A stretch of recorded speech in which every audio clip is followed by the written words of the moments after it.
Nikola Tesla, the forgotten genius. We're in 1856, and in Paris, a treaty is signed that ends the Crimean War. The first conflict in history covered by photographic journalists.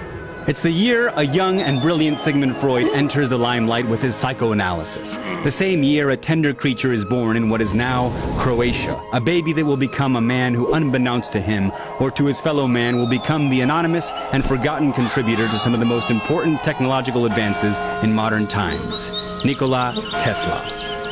Tesla never finished his studies or obtained a degree, but his professors would always recognize his brilliant mind and his enormous capacity for long and incredibly difficult uninterrupted work sessions.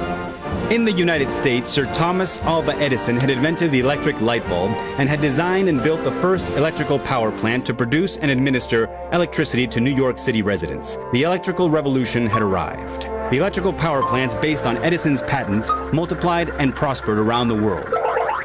In 1884, a young 28-year-old Tesla arrives in the United States and presents himself before Edison with a strong letter of recommendation.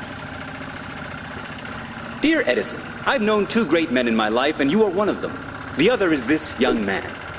An unfortunate truth that did not sit well with Thomas Edison's abounding ego. Of course, it didn't help that the first thing Tesla did was to classify Edison's electrical power plants as rubbish, and that he, Tesla, had a better, more economic, and more efficient design based on alternating currents instead of direct currents.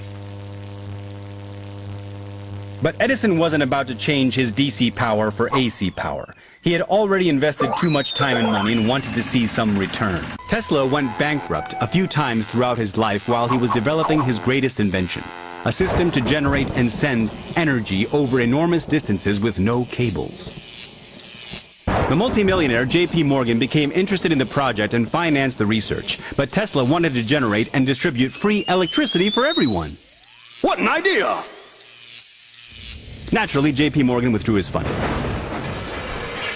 Tesla researched X-rays and their applications to the medical world. He designed a primitive radar. He built a remote-controlled boat that was operated by electromagnetic waves and designed a vertical lift airplane. He also invented fluorescent lighting and a device that transmitted sound without cables.